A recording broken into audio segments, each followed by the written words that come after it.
हमारी बाला भैया रहने दीजिए, चलिएगा। चलिए बाला भैया।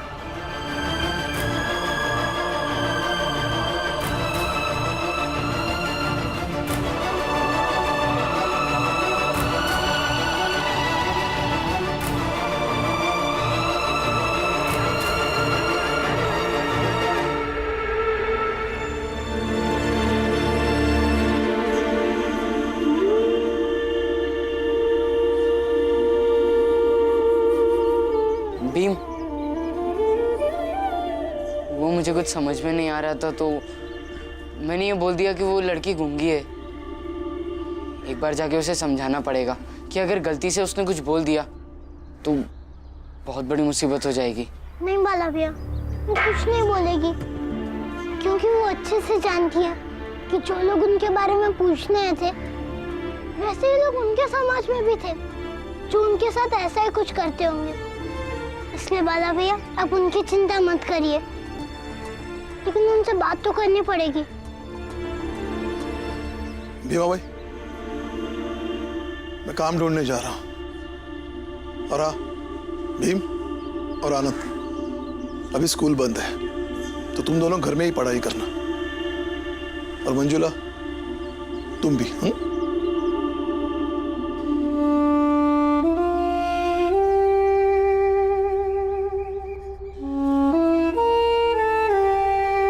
और बाला, तुम भी अपने बाजा बजाने के काम पर ध्यान देना।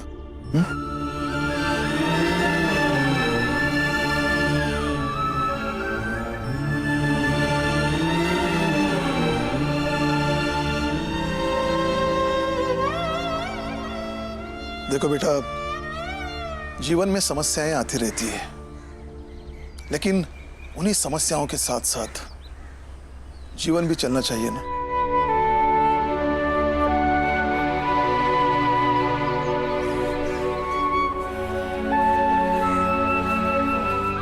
मामा जी, मैं भी पढ़ाई करूंगी। हाँ बेटा, लौटते वक्त तुम्हारे लिए कॉपी कलम लेकर आऊंगा।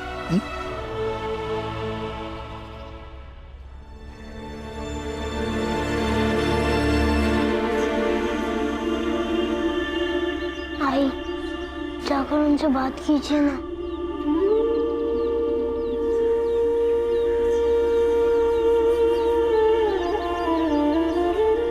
मैं क्या बात करूंगी उनसे? यही कि महाराज, वो औरत गूंगी है। बाला और भीमराव ने भी हमें उसके बारे में कुछ नहीं बताया। गूंगी है? जी महाराज। और उन दोनों ने तुम्हें कुछ नहीं बताया, या तुम दोनों कुछ पूछ नहीं सके उसे? नहीं महाराज, हमने पूछा था, लेकिन भीमराव ने कुटिया के बाहर एक कागज चिपका दिया था। उसमें लिखा था विश्राम गृह, और कह रहा था कि कोई भी पैसे देकर इस कुटिया में विश्राम कर सकता है। अब महाराज, ऐसे में समझ में नहीं आया कि उससे क्या पूछे, कैसे पूछे।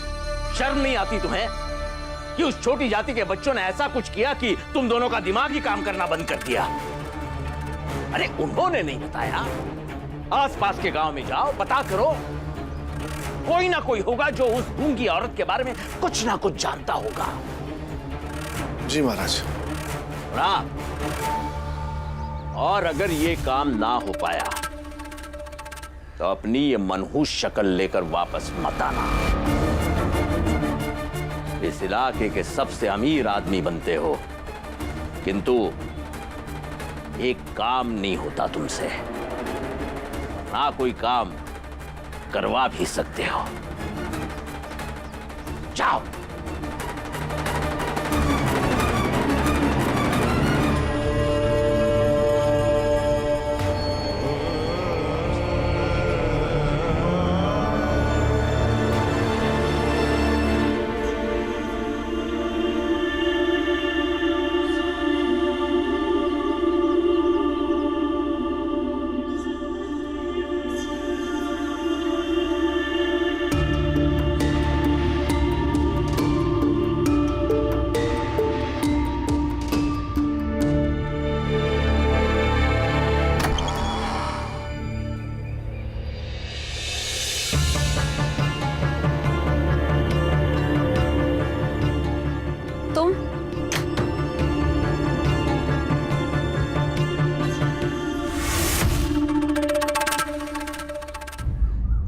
लड़की के बारे में पता तो लगाना ही होगा।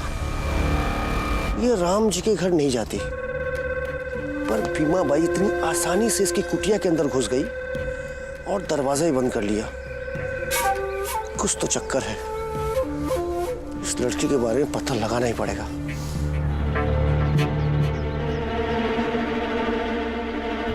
देखिए, मेरे पैर जमीन पर नहीं है बल्कि इस कपड़े के ऊपर है, तो आपकी ये जगह अपवित्र अशुद्ध नहीं हो रही है। बस कुछ बात करनी है आपसे, फिर चली जाऊंगी।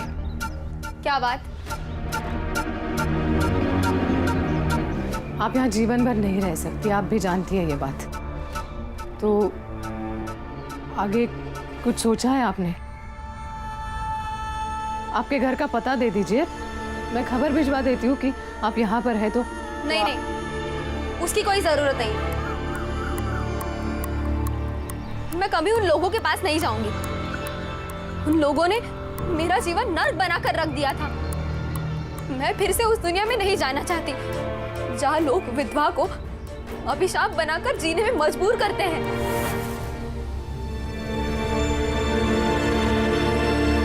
फिर एक उपाय है। क्या? सावित्रीबाई फुले का नाम तो सुना होगा ना आपने? उनका आश्रम है पुणे में, वहां चली जाइए आप। वहां विधवाओं को पढ़ा लिखा कर आत्मनिर्भर बनाते हैं। लेकिन मैं आत्मनिर्भर नहीं बनना चाहती। मैं तो विधवा की तरह जीना ही नहीं चाहती। मैं तो फिर से शादी करके सुहागन की तरह जीना चाहती हूँ, खुश रहना चाहती हूँ, समाज के इन बेवजह के बंधनों से मुक्त होना चाहती हूँ। बाला ने बताया मुझे कि कोई थे जो आपके साथ जीवन शुरू करना चाहते थे, लेकिन वो आए नहीं। उनका पता दे दीजिए, मैं जाकर पूछती हूँ उनसे कि वो क्यों नहीं आए। कैसे जाओगी तुम? उसका परिवार इलाके का सबसे उच्च कुल और श्रेष्ठ परिवार है। धर्म, कर्म, परंपरा अक्षरशः माना जाता है उसके घर में। तुम सबकी छाया भी उसके घर के आसपास पड़ी ना, तो वो सब अशुद्ध हो जाएंगे। अगर उन लोगों को पता चला कि उनका बेटा किसी विधवा से प्रेम करता है और विवाह करना चाहता है, तो क्या वो लोग मानेंगे? हमें कहीं और जाकर अपनी दुनिया बसानी थी, इसीलिए घर से भागे थे। लेकिन अब जब उसके परिवार को पता चलेगा कि तुम उसे खोजने आई हो, तो वो मुझे विधवा से ज्यादा इस बात के लिए कभी नहीं अपनाएंगे कि मैं तुम लोगों के बीच आकर रह रही हूं। देखो, मैं अपना कुछ कर लूंगी, इसीलिए तुम ये अपना कपड़ा उठाओ और निकल जाओ यहाँ से।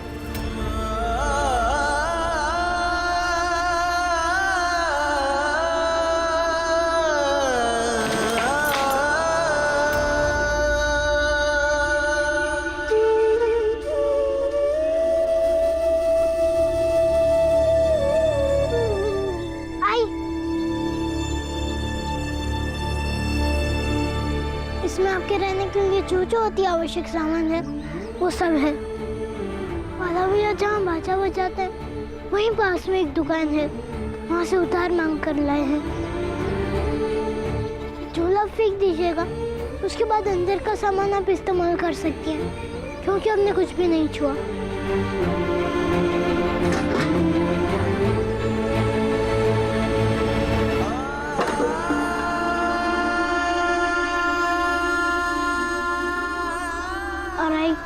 आप यहाँ कभी मत आइएगा, क्योंकि कोई आपका अपमान करे ये हमें अच्छा नहीं लगेगा। हम चाहे जितनी छोटी जात के, मगर हमारे लिए हमारी यही सबसे बड़ी है, सबसे ऊंचा स्थान है आपका।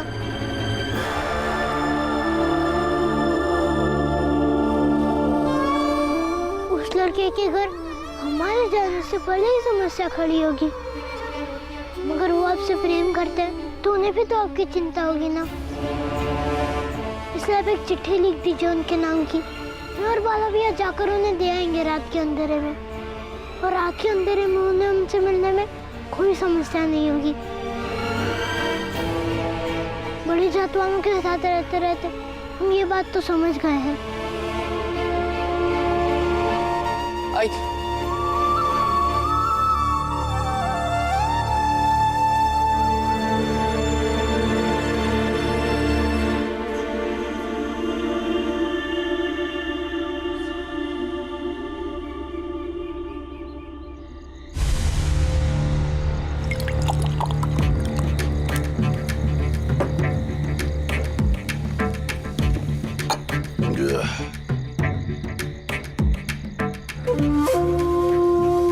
गूंगी है क्या?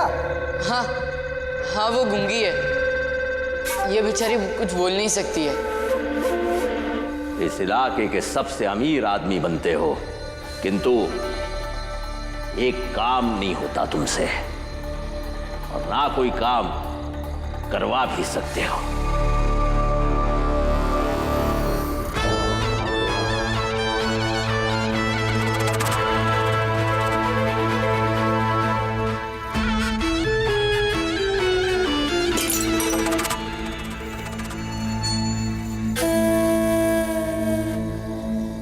गूंगी है तो किसी को कुछ बोल थोड़े ही पाएगी।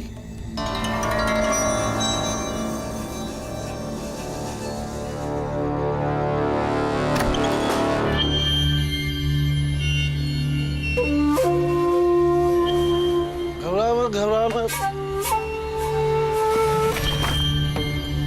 घबरा मत, डर मत। मैं तो तेरा भला करने आया हूँ पगली। रख।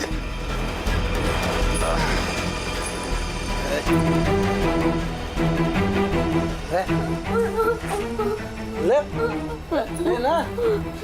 अच्छा।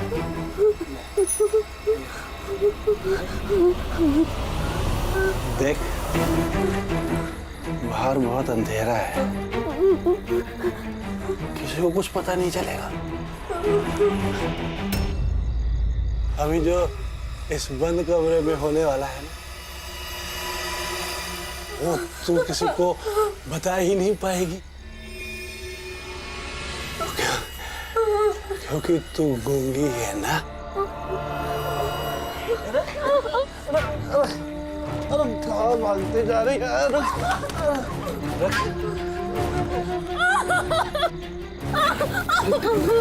देख देख, सुबह तक ना मैं भी भूल जाऊंगा, तू भी भूल जाना। बचाओ! बचाओ! कोई है? बचाओ!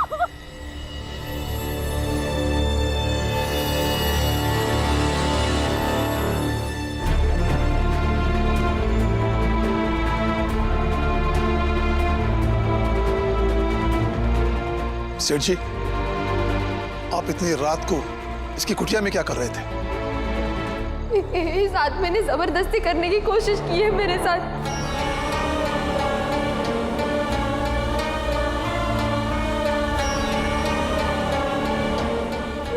नहीं, ये झूठ बोल रही है। जबरदस्ती करने नहीं आया था मैं, बल्कि सच उगलवाने आया था, क्योंकि मैं जानता था हमेशा की तरह ये नाटक करने वाला पिद्दी का परिवार इसमें भी कोई नाटक कर रहा होगा, और इसका गूंगा होना उसी नाटक का एक हिस्सा होगा। इसलिए आया था, ये जानते हुए कि जब इसकी इज्जत में बात आएगी तो ये चीखेगी भी और बोलेगी भी।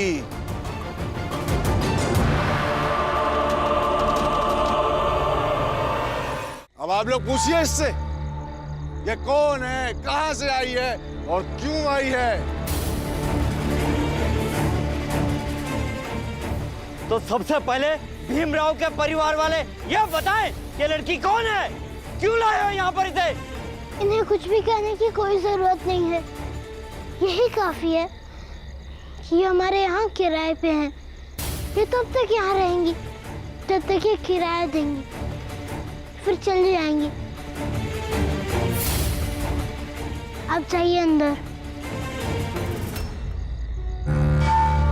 रुक, गाना रुक। गहरी हो गई क्या? रुक, नहीं रुक।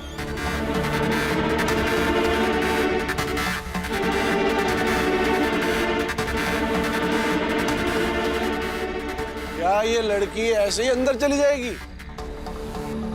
हैं? अब कोई इससे पूछेगा नहीं? वो हमारे किराएदार है और आप उन्हें इस तरह परेशान नहीं कर सकते। अरे बाला, जहां झूठ होता है वहां उतने ही सवाल ज्यादा होते हैं। और तूने हमसे झूठ कहा, ये लड़की गूंगी है, ये बोल नहीं सकती। और तुम लोगों की झूठ की वजह से हमारे मन में शंका उत्पन्न हुई। सेठ जी एकदम सही कह रहे हैं। इस लड़की को तो बताना पड़ेगा ये कौन है और कहां से आई है।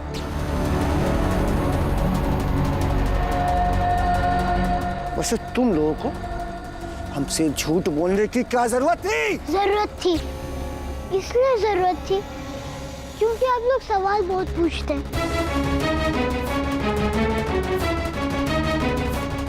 आपके मोहल्ले में कोई आया है और आप मेहमान नवाजी करने की बजाय उन्हें परेशान कर रहे हैं। अरे भाड़ में गई मेहमान नवाजी। लड़के सुन, अगर तुझे यहाँ रहना है तो सच बताना होगा, ऐसे हम तुझे नहीं रहने देंगे। क्यों भाइयों? हाँ, बताना पड़ेगा।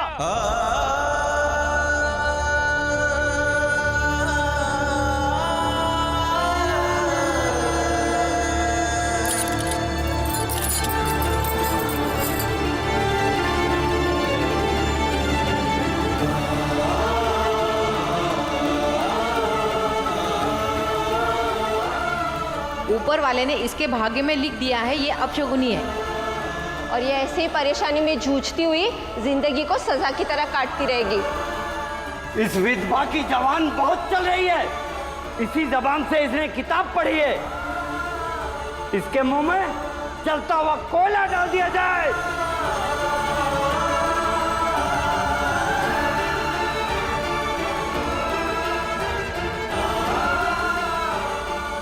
सच जानकर ये लोग इसके साथ वही करेंगे जो माधवी दीदी के साथ किया था। हमें सच जानना है। क्यों भाइयों? इसे सच तो बताना ही होगा। बता दीजिए इन्हें सच, नहीं तो ये लोग अपना काम धाम छोड़ के यहीं बैठ जाएंगे। भीम, हाँ वाला भैया, बोलने दीजिए इन्हें सच। हमें भी तो पता नहीं है कि क्या है सच, हमें भी तो पता होना चाहिए। बताइए सच, कुछ मत कहिएगा, चुपचाप अंदर चले आइए। बताइए ना सच, बताइए। कहाँ जा रही है? दरवाजा खोल, बाहर निकल। अंदर चुप रहे थे, कुछ नहीं होगा। सेठ जी तुम सही कह रहे हैं, तुझे बताना तो पड़ेगा ही। सेठ जी,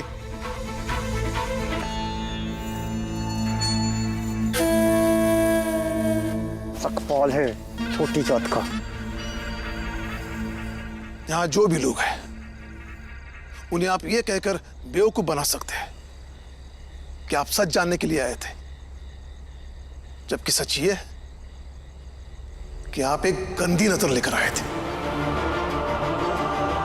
पहले आप अपने सच को स्वीकार कीजिए, फिर ये लड़की भी सच बताएगी। अगर नहीं तो आप यहां से चले जाइए और दोबारा यहां कभी मत आइए। और हाँ, मेरी ये बात याद रखिएगा। सेठ जी इसे तो बाद में देख लेंगे, चलिए अभी। चलो भाइयों, इसे बाद में देख लेंगे। चलिए सेठ जी चलिए।